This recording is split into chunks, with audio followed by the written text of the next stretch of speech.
회원님 여러분들 대단히 반갑습니다.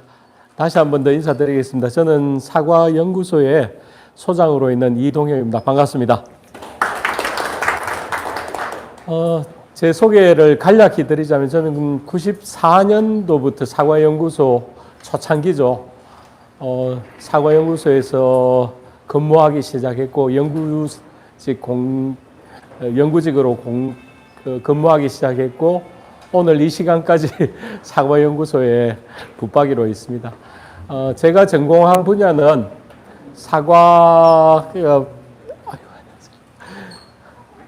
사과병에 대한 것이고요. 제 석사, 박사 학위 논문은 사과병에 대한 것이고요. 오늘은 해충을 주로 이제 말씀을 드릴 겁니다만, 해충은 저희 돌아가신 이순원 소장님, 실장님으로 계실 때부터 제가 그 실에서 계속 병과 해충을 병행을 했습니다. 그래서 오늘 여러분들께 말씀드릴 수가 있는 것이고요. 시작에 앞서 잠깐만 말씀드리면, 국내에서 사과를 유기 혹은 무농약으로 재배한다는 사실이 너무나 힘든 상황임에도 불구하고 꿋꿋하게 그 농업을 영위해 가시는 여러분들을 뵈면서 한편으로는 존경의 마음이 가장 먼저 들고요. 두 번째는 얼마나 힘드실까라는 두 번째의 마음, 그리고 어떻게 하면 도와드릴 수 있을까라는 세 번째의 마음인데요.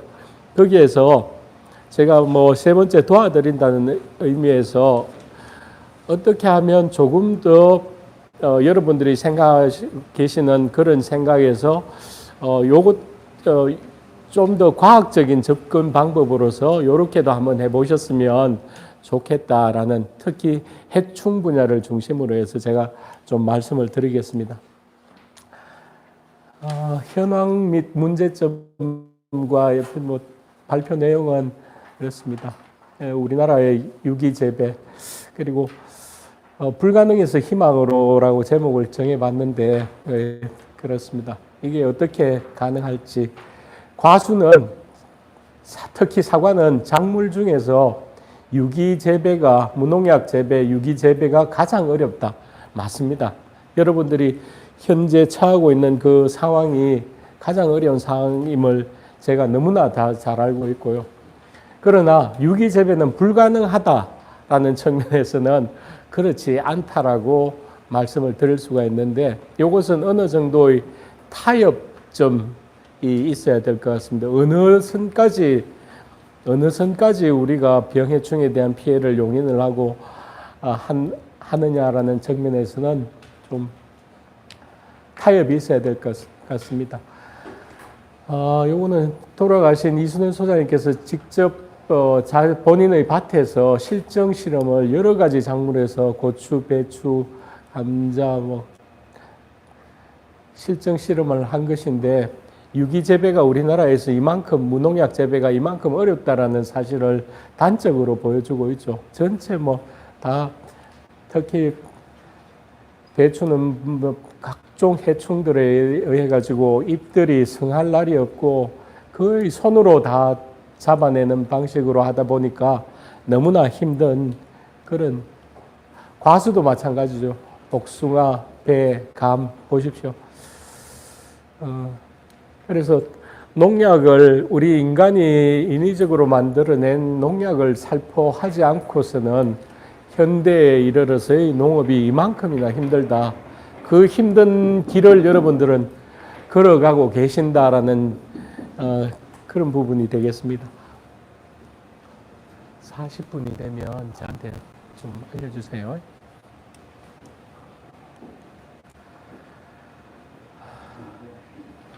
작물별로 생태 유기 재배의 가능성을 구분을 보면요. 과수 부분에서는 매실이 가장 그래도 할만하다. 보통으로 들어가는 복숭아 중에서도 조생종 품종, 그리고 떫은감, 포도에서는 그래도 조금 성공 보통 수준이다. 이때 성공 가능성이 낮은 부분은요, 복숭아, 중생종, 대추, 모가 없다. 그리고 거의 없다라고 표현을 해놨는데 사과, 배, 복숭아, 자두, 다래. 그러면 왜 사과는 거의 없을까? 우리가 어릴 때 흔히 동구 밖에 있는 혹은 현대 생활에서는 도심에 있는 꽃사과나 이런 것들은 사과는 그냥 크지 않습니까? 그죠?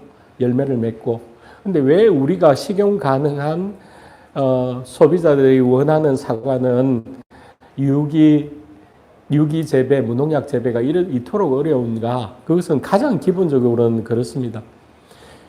지금 이 현대 전 세계에서 심겨지고 있는 품종들이 있지 않습니까? 후지라든지 또는 시나노 골드라든지, 그죠? 이런 품종들은 우리 인간의 바람, 우리 인간의 욕심에 의해서 만들어진 품종이겠죠, 그죠? 우리 인간이 원하는 사과는 뭡니까? 사과 본래 가지고 있는 꽃사과나 이런 것들이 가지고 있는 그런 성질이 아니라 우리 인간이 가지고 있는 바램이라는 것은 그거죠. 좀 더 크고, 좀 더 색깔이 좋고, 좀 더 과일 모양이 좋고, 좀 더 맛있고, 당도 높고, 산도 높고, 그걸 위해 가지고 인위적인 어떤 기술, 그래서 서로 꽃가루 바지를 해가지고 새로운 품종을 만들어낸 거지 않습니까? 그러니까 기존에 있던 꽃사과는 병해충에 강한 것이 유전자에는 어느 정도 일정한 범위가 있는데 길이가 제한되어 있는데 이 유전자의 모든 형질이 다 들어갈 수는 없는 겁니다. 어느 부분이 빠지면 어느 부분이 들어가야 된다는 거죠. 그래서 예를 들면 이런 겁니다. 병해충에 대한 저항성이 꽃사과 같은 경우는 병해충에 강하다고 하지만 그 병해충에 강하게 하는 그 성질을 가진 유전자의 힘, 그 성질이 맛있고 모양 좋고 색깔 좋고 이런 성질로서 대체가 되어버린 것이죠. 쉽게 생각을 한다면. 그러다 보니까 현재 나와 있는 사과의 재배 품종으로서는 굉장히 어려운 것이 사실인 것입니다. 그나마 채소에서는 또 몇 가지 더 많네요. 마늘, 양파, 토마토, 오이, 비트, 상추. 채소에서도 성공 가능성이 낮은 것은 호박하고 무, 배추, 고추는 거의 없다. 이거는 직접 농사를 지어보고 내린 결론입니다. 그리고 기타 작물로서는 완두, 강낭콩, 땅콩, 감자, 고구마, 약혼, 옥수수 등도 성공 가능성이 높다. 콩은 성공 가능성이 낮습니다. 그래서 사과, 배, 복숭아, 자두, 다래는 거의 없다라는 것이 현실적인 어려움이고 특히 오늘은 그 사과에 대해서 말씀을 드리는데요. 여기 이렇게 표현을 해놨습니다. 우리나라도 과수 사과 유기 재배 가능성이 저는 있다라고 생각을 하는데요. 그러나 모든 분들이 이 길을 다 따라갈 수 없고 여기에서는 굉장히 많은 우리 농업인들뿐만이 아니라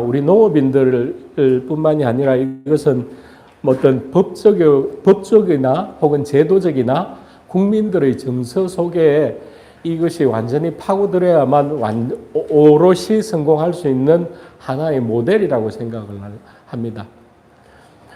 다행히 국민 정서 속에는 유기농산물, 무농약 농산물에 대해서 비교적 높은 가격을 주고 구입할 의사들을 가진 국민들이 많다라는 그런 정서들은 이미 형성되어 있고 또 우리 아이들에게 학교 급식으로 들어가는 것에서 좋은 농약을 사용하지 않는 농산물을 만들어내는 것 이런 부분에 대해서는 많은 공감대가 형성되어 있습니다만 아직까지도 법적으로 제도적으로는 완벽하게 되어 있지 않습니다. 물론 제도적으로 우리가 품질관리원에서 유기농산물, 무농약 농산물 이렇게 구분을 하는 그런 장치들은 있습니다만 그런 것이 완전히 어떤 유기농산물, 무농약 농산물에 대한 어떤 완벽한 보장이 될 수는 없겠죠. 그래서 이것은 우리 어떤 농업인들 유기 무농약 재배는 농업인들뿐만 아니라 어떤 국가적인 전체적인 합의가 된 상황에서 가야 되는 매우 어려운 부분이기도 합니다. 사과 주산지의 기상 상황을 한번 보시면요, 이거 한번 보십시오. 이것은 지난 30년 평균한 것입니다만, 우리나라는 30년 평균한 것이고 이태리 미국에는 일반 기상 상황을 가져온 것입니다만 6월 달부터 7일, 8월, 9월 달 한번 보십시오. 사과나무의 가장 중요한 생육 기간이죠. 그죠? 생육 기간의 강수량을 한번 보시면 130, 282, 212, 158. 우리나라에 내리는 평균 강수량의 한 70에서 80%를 요 4개월 동안에 집중되고 있습니다. 요즘은 그렇지 않습니다만 장마기가 매우 불규칙하게 형성됩니다만 예전엔 장마기간이란 긴 시간 동안에 다량의 비가 내리지 않습니까? 그죠? 지금도 역시 이 기간 중에 많이 내렸고 특히 작년도 같은 경우에 어떻습니까? 7, 8월 달 매우 집중적으로 심하게 강우가 내렸죠. 강우가 많다라는 것은 결국은 병 발생이 많을 수밖에 없다는 겁니다.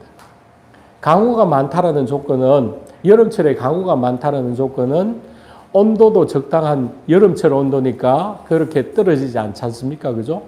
적당한 온도에서 다습한 조건이 되니까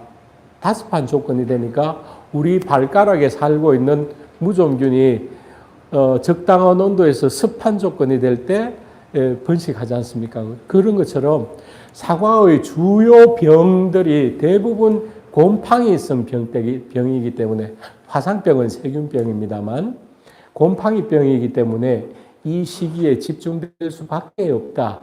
우리는 매우 이런 어려운 상황에 있다. 그럼 다른 나라 한번 보십시오. 이태리 한번 보십시오. 강우량이 우리의 반밖에 안 됩니다. 그죠? 미국 한번 보십시오. 5분의 1 수준입니다. 뉴질랜드 어떻겠습니까? 뉴질랜드. 역시 미국과 비슷합니다. 일본은 그나마 우리야 좀 그렇습니다만 장마 기간 동안에 이 비구름이 우리나라 쪽으로 주로 많이 올라와 있기 때문에 일본은 그래도 덜하고요. 그래서 이와 같은 시기의 어떤 기후 환경적인 요인 때문에도 우리는 매우 병해충의 피해를 심각하게 받을 수밖에 없는 상황이다라는 것입니다.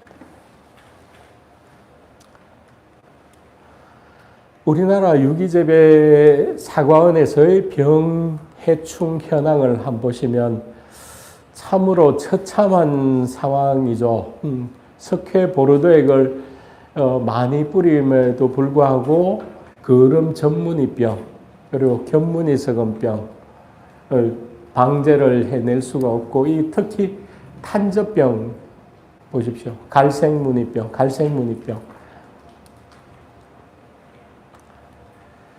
과연 대안이 없을까라는 부분에서 참 안타까운 부분이고요.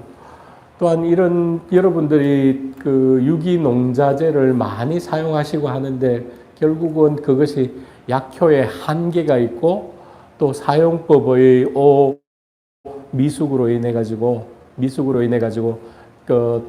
부차적인 약해의 증상도 많이 발생하고 그렇습니다.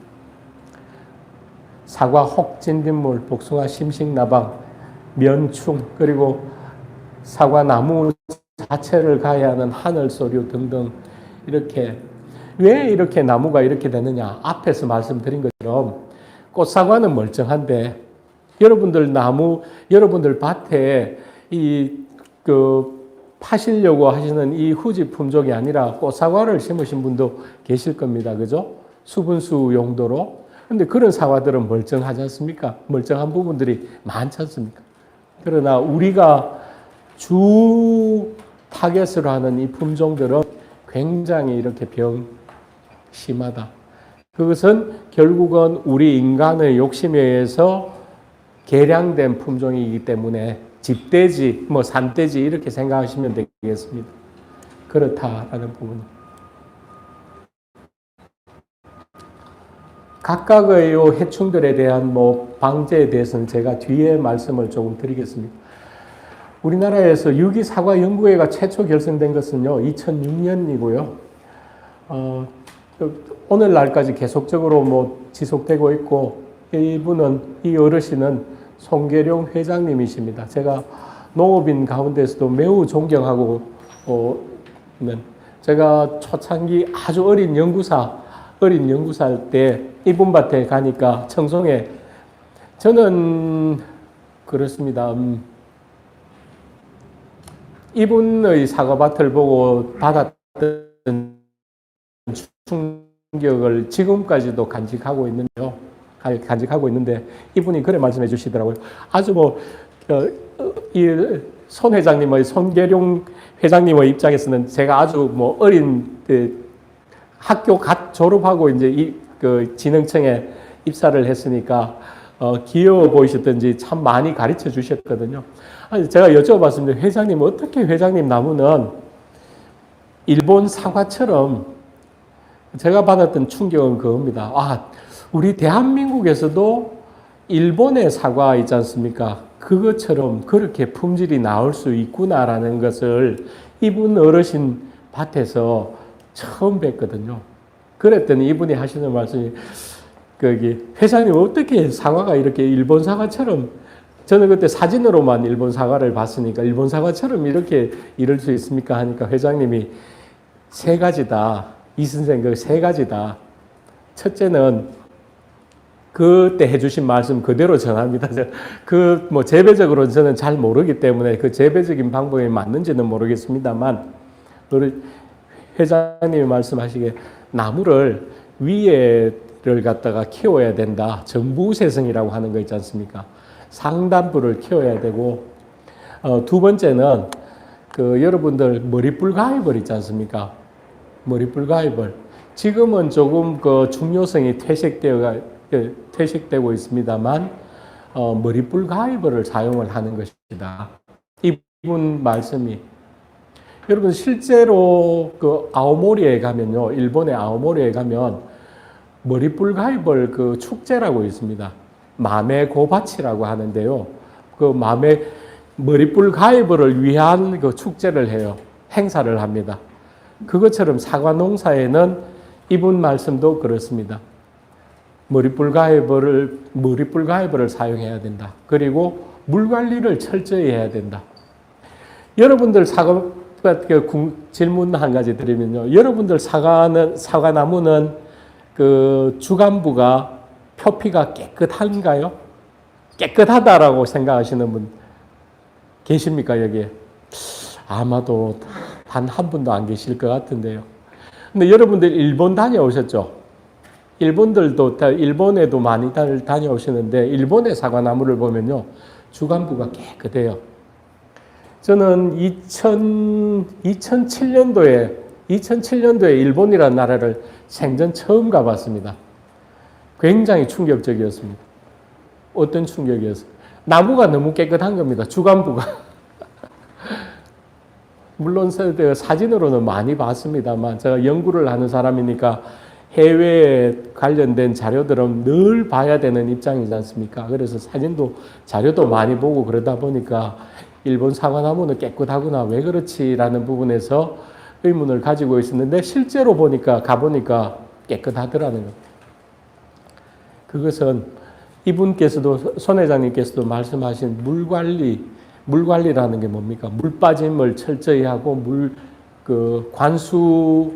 관수하는 주기는 제가 재배를 연구하는 사람이 아니라서 모르겠습니다만, 물을 철저하게 주는 것.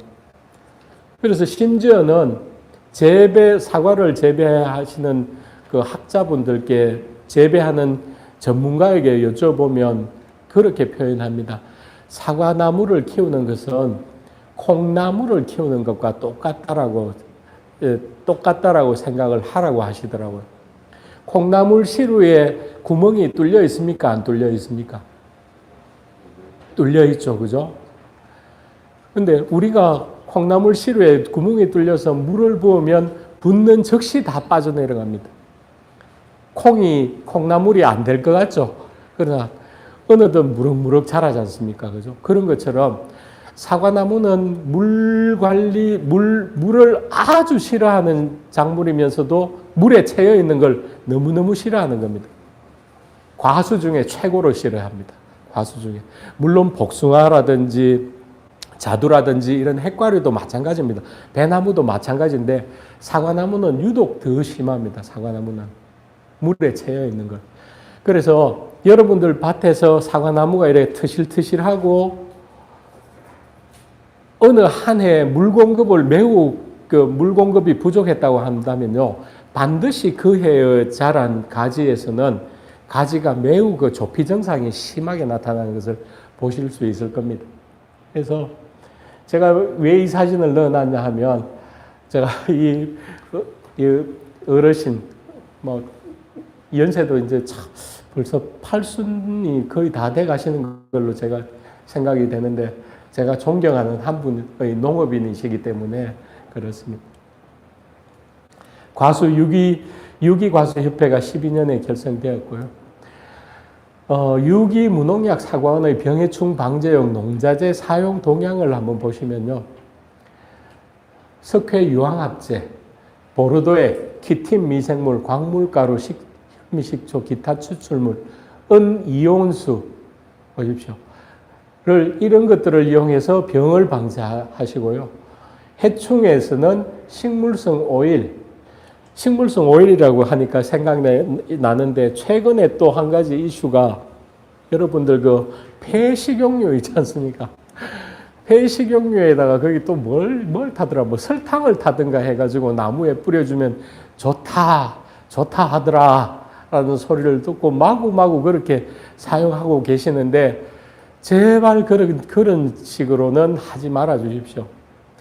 유기무농약도요, 어떤 과학적인 근거에서 그냥 막연한 우리가 가져오던 어떤 하면 된다 혹은 되더라, 누가 그러더라, 카드라는 그런 통신에서 벗어나가지고 좀 합리적으로 과학적인 접근을 해 나가는 것이 어떻겠느냐. 그것이 바람직한 방법이 아닐까 생각합니다. 그래서 저는 그렇게 헛웃음만 날릴 수밖에 없었습니다만 여러분들의 상황이 아니라 일반적으로 관행적으로 사과를 재우시는 농가요.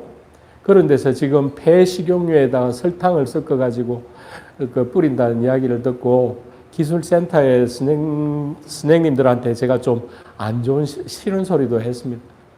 기술센터의 지도직 선생님들이 역할이 뭐냐, 그런 분들을 좀 이해를 시키고 그래서는 안 된다라는 걸 갖다가 그렇게 한다면 오히려 나무에 더 큰 해가 되리라고 생각을 하는데 식물성 오일을 사용하신다거나 유화등은 유화등도 나중에 말씀드리겠습니다만 제충국제, 기계유제, 유인트랩, 님제, 교미교란제, 비눗물, 미생물제, 기타 추출물, 한방 추출물. 우리가 생각으로 가능한 모든 방법을 여러분들은 유기 무농약 재배에서 사용을 하고 계신다라는 생각이 듭니다. 그리고 기타로는 고착제, 식초류, 바닷물, 그리고 과일에 봉지를 씌우시는 분도 계시고요. 이런 분들 계십니다. 이런 분들을 저희들이 14년까지 조사하고 그 이후에는 지금 거의 조사가 이런 쪽의 조사는 없었습니다만 연구소도 어떻게 보면 저희들은 병해충을 연구하니까 저희들은 농약을 하나도 뿌리지 않는 포장이 반드시 있어야 되거든요. 그래야만 농약을 뿌리는 포장과 농약을 뿌리지 않는 포장을 늘 대비해서 병해충 발생 상황을 저희들은 연구하기 때문에 가보면 처참하죠. 네, 저희들도 이런 여러분들이 사용하고 계시는 이런 제재들 일부는 사용하고 있습니다만 분명히 한계는 한계는 있더라는 겁니다. 제가 여러분들만큼 더 그 밭에서 충실하게 일을 하지는 못하니까요. 피해 동향을 한번 보시면 병해충 발생 상황과 피해 동향을 한번 보시면요. 병으로는 요 상단에 기재된 것은 가장 문제가 심하다라고 꼽아주신 겁니다. 탄저병, 거름병, 탄저병을 가장 우선시하셨고요. 병으로서는 그 다음으로는 갈색무늬병, 견무늬 썩은병, 전무늬 낙엽병. 이것은 일반 관행 사과원과 똑같습니다. 요 병의 중요 우선순위는. 그럼 해충은 순나방입니다. 순나방. 그리고 심식나방, 혹진딧물, 면충, 사과응애, 그리고 유리나방, 굴나방, 사과굴나방. 저는 좀 이해는 안 되는데 이런 부분들이 굴나방은 오히려 농약을 적게 뿌리면 굴나방이라든지 혹은 굴나방이라든지 이런 나방류들은 오히려 농약을 적게 뿌리면 발생이 적어야 되는 2차 해충들이거든요. 분명히 그 학문적으로는 그렇습니다. 이게 실제적으로 포장에서도 결과도 마찬가지고 이런 해충들은 분명히 농약을 안 뿌리면 밭에서 거의 사라져야 됩니다. 오히려 이런 것이 1, 2차 이런 것들이 문제가 된다는 건 충분히 이해가 되는데 이런 것들이 문제가 된다는 것은 다른 문제가 있는 겁니다. 다른 문제는 뭐냐 하면 이분 밭에 농약은 아니지만 농약 외에 해충을 죽이는 다른 물질들이 많이 뿌려지고 있다라는 것이 이런 해충들의 발생으로 저희들은 알 수 있습니다. 이분 밭에는 농약은 아니지만 농약의 정의까지 따진다면 그렇습니다만 어쨌든 현재까지 우리나라의 국내 농약으로 등록되어 있지는 않지만 벌레들을 억제할 수 있는 다른 물질들이 많이 뿌려지고 있기 때문에 이런 밭에서는 발생이 많아지고 있다는 것을 저희들은 알 수 있습니다. 농약을 적게 뿌리면 살충제를 적게 뿌리면 순나방, 심식나방, 혹진딧물, 그리고 면충, 사과응애 요 5가지 해충은 늘어나고요. 사과 굴나방, 은무늬 굴나방 이런 나방류들 그리고 점박이 응애 이런 응애들은 발생이 확 떨어져야 됩니다. 그게 자연 생태계의 어떤 순환 고리죠. 그래서 그렇습니다. 그 농약의 정의가 이야기가 나와서 그렇습니다만 과연 어디까지 안전한 농산물을 정의를 할 것인가라는 부분에서 조금은 좀 그 사회적인 논의가 또 좀 진전이 되어야 되겠고요. 또 하나 그 기적의 사과로 알려진 일본의 그분이 이제 자꾸 하셨습니다만 그런 부분에 대한 오해도 그냥 누가 되더라라는 그런 단순한 환상에서 조금은 나셨으면 좋겠다라는 것이 제 바람입니다. 그분 책 저도 한 몇 번은 정독을 해봤습니다. 과연 이것이 가능할 것인가, 이게 과학적으로 가능할 것이냐라는 부분에서는 아무리 생각해봐도 저는 동의를 할 수 없는 부분들이 많더라고요. 예를 들면 그런 겁니다. 그분이 주장하시는 것이 이거죠. 야, 우리 사과는 썩지 않는다. 일반 농약으로 키운 사과는 썩는다. 이렇게 이야기를 하시지 않습니까? 그죠? 그렇게 이야기하시고 책에도 그래 실제로 표현이 되어 있습니다. 그죠? 그러나 다시 한번 생각해 보십시오. 우리도 죽으면, 우리의 몸도 죽으면 어떻게 됩니까? 당연히 자연으로 돌아가는 것이 자연의 법칙 아닙니까? 그죠? 썩는 것이 법칙 아닙니까? 너무나 당연한 것이고. 근데 안 썩는다라는 것은 뭡니까? 방부 처리를 한 미라가 되겠죠, 그죠? 몇천 년 동안 안 썩는다라는 것은 미생물을 억제하는 무언가가 거기에 포함되어 있다라는 것이 될 것이고요. 그럼 미생물을 억제하는 그 무엇은 무엇인데, 우리가 그것이 뭐 합성한 것은, 우리가 농약으로 합성한 것은 아닐지라도 자연계에서 나타나는 어떤 미생물을 자연적으로 억제하는 그런 물질일 것이다라는 것이 하나의 추측이 될 수 있죠. 그러나 그런 물질이 과연 우리 인간에게 사과를 썩지 않게 하는 데는 유용하지만 우리 인간에게 유용할 것이냐라는 부분은 또 다른 부분이라는 겁니다. 미지의 부분이고. 그래서 그런 부분에 대해서 단순히 나타나는 그 현상만 가지고 저 사람이 들인 노력, 시간, 공 이런 것들이 정말로 맞구나 해서 거기에 너무 맹신하지 마시라는, 좀 더 과학적인 접근을 해 나가자는 겁니다. 그리고 저는 그분을 별로 믿고 싶지는 않습니다. 너무 궁금해가지고 우리 직원한테 제가 그 다음에 일본을 제가 딱 한 번밖에 못 가봤는데 그 다음 직원이 그분 밭에 가는 코스가 있었어요. 그래서 그분한테 가는데 그분한테 하지 말고 그 주변에 그분에 대한 평판이라든지 이런 것들을 한번 들어봐.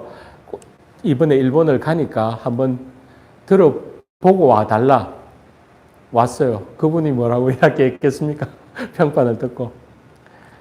주변의 사람은 그 사람을 믿지를 않는답니다. 주변에 사과를 하는 사람은. 그래서 거기에 너무 빠지지 말라는 저희들 뭐 행사 때마다 유기 무농약 사과를 꼭꼭 이렇게 출품하고 또 연구소에서 만든 사과를 하기는 합니다만 너무 좀 사진이 좀 그렇습니다만 매우 좀 품질이 안 좋죠. 이게 일반적인 사과 재배요. 요거에 보르도액을 뿌린 사과밭, 그리고 페로몬 트랩 보르도액을 사용한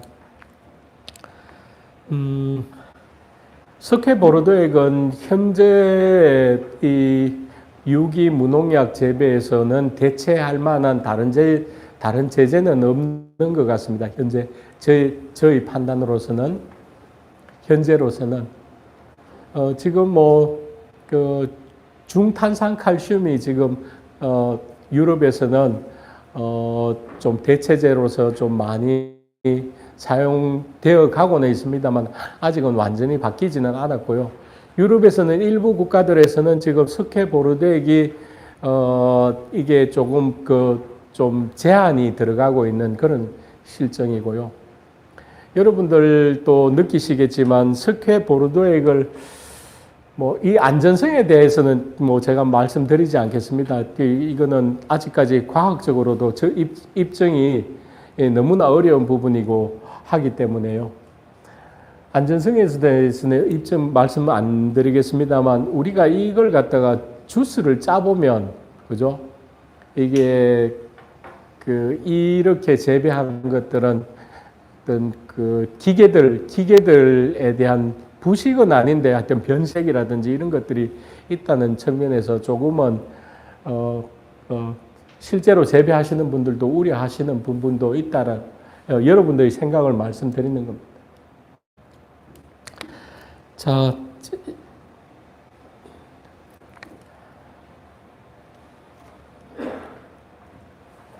요 부분은 다음 시간에 하고요. 혹시 제가 여기까지 말씀을 드렸는데 혹시 궁금하신 거, 여러분들 생각나시는 거 뭐라도 괜찮으니까 선생님. 네. 아까 규무라상에 대한 말씀 중에 우리가 지금 현재 과일이라는 게 먹거리가 보면은 그 안에 들어가 있는 미량 원소나 미네랄이 집집마다 다 다릅니다. 맞습니다. 네. 그런 이유와 또 경도 차이가 또 집집마다 달라요. 그래서 우리가 이제 쌀이든 이런 것들을 부패와 발효 실험을 해보면 좋은 쌀은 물을 부어 놓으면 발효가 돼요. 근데 나쁜 쌀은 물을 부으면 썩어요. 물론 어떤 지구상에 있는 모든 생물이나 생명체는 나중에 되게 되면 썩겠죠. 하지만 그 썩는 시기나 시간이 다르다는 거죠. 이제 그렇게 이해를 해주시면 안 되겠느냐. 참고로 보면은 우리가 포도 같은 경우에는 이 포도 자체가 당도가 월등히 높아요. 그렇죠. 네, 그러다 보니까 그 유기를 오래 하시는 좋은 포도는 이게 바로 썩질 않아요. 말라. 수분이 많지. 바로 썩지 않는 이유는 아마도 그런 것 같네요. 그 포도에 나타나는 그 바깥 표면에 그 하얀 것들이 당 성분이지 않습니까? 그죠? 당 성분이 있다라는 것은 그 부분에 많은 자연계에서의 효모들, 발효시키는 효모들이 있을 가능성이 농후하고 그 효모들의 군집으로 인해 가지고 다른 미생물, 병원균들이 있잖아요. 그런 것들이 들어오게 될 때 자리가 사람한테 효모로서 이 공간이 빽빽한데 병원균이 침입할 자리가 없어져 버리는 겁니다. 그런 부분이 아마 클 것 같고요. 정생님 말씀하신 부분은 뭐 썩지 않는 부분에 대해서는 저도 일부 뭐 공감하는 바도 있고 네, 그렇습니다. 보면 우리가 깨구리 같은 경우에는 썩지 않아요. 말라요. 동물인데 그 얘네들은 구조가 다르다 보니까 그래서 이렇게 조금 온화하게 나가셨으면 좋겠다 생각을 조금 더 넓게 좀 어떤 다른 농산물보다 썩는 게 조금 더 늦거나 이 정도 개념으로 봐주시면은 그런 부분에는 괜찮지 않을까. 알겠습니다, 선생님. 예. 제가 저도 이제 사과를 발견하지 않는 것, 썩지 않는 것 여기에 대한 나름대로 네. 실험을 봤거든요. 예, 예. 이제 탄저병 걸린 것을 관절을 딱 잘라가지고 우리 집이 그냥 이렇게 조립식집인데 상온에다 이렇게 놔두고 갔는데 이것이 과연 썩는 것이 얼마나 이렇게 크는가, 변하는가, 색깔이 변하는가 이것을 봤을 때 이 과일 농산물보다도 유기농 농산물 같은 경우에 발견될 확률이 거의 없어지거든요. 후지 품종임에도 불구하고요. 그 사실은 제가 처음 들었는데 갈변이 늦다라는 부분도. 네, 그것이 변하지 않는다. 이것이 지금 산화하지 않는다. 그런 걸 마찬가지로 부패하지 않는다. 이런 거하고 이렇게 연결된다고 보거든요. 그러니까 그런 관점에서 유기농 농산물을 이렇게 보시는 것이 맞지 않을까.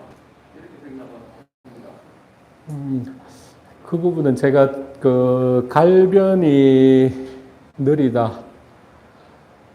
예, 처음 듣는 말씀인데 예, 아주 흥미로운 사실이네요.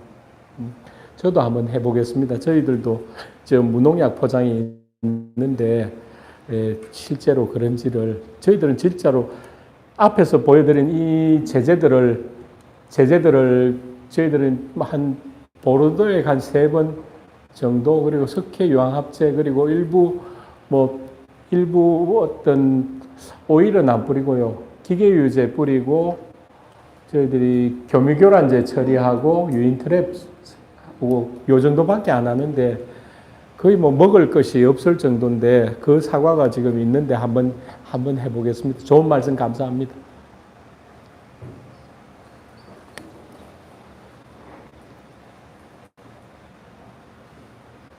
박사님 연수구의 최근 내용입니다. 예. 강의 중에 아까 이제 농약을 주류로서 생기는 식물의 일조를 말씀해 주셨잖아요. 예, 예.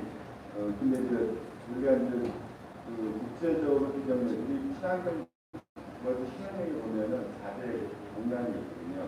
그 안에 보면 아까 이분야 이런 거는 국제적으로 어떤 생태계를 교란하는 몰라도 근데 저희가 지금 근래 보면 농가들이 독초를 많이 쓰세요.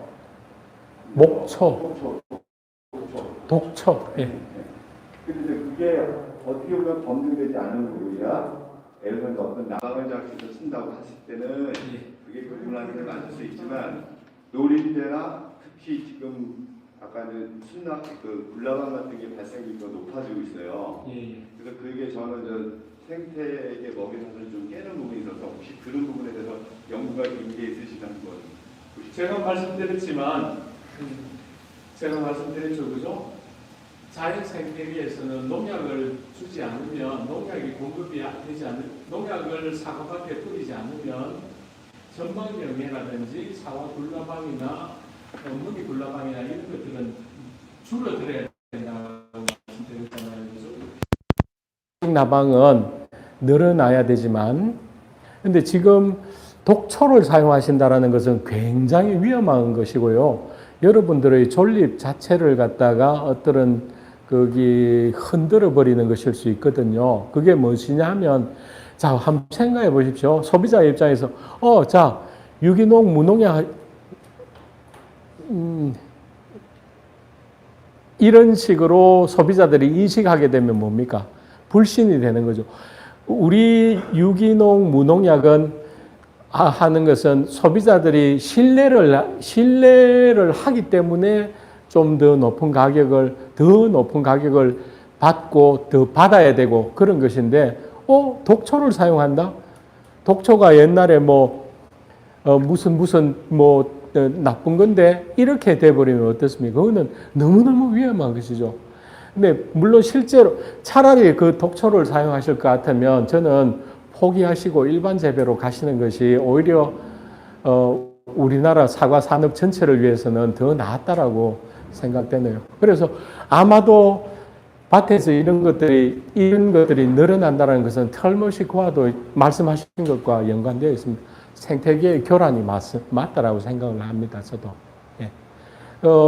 연구 자료를 말씀을 해주셨는데요. 그래서 특별하게 그 부분에 대해서 그 부분의 목적을 위해 가지고 연구를 한 것은 없고요. 저희들이 무농약이라든지 혹은 수십 년간의 이렇게 사과밭을 보면서 또 폐원을 조사하면서 하다 보니까 그냥 데이터가 축적되어 있는 건데 거기에서 뽑아서 보면 그것도 뽑을 수 있는 자료라고 생각을 합니다.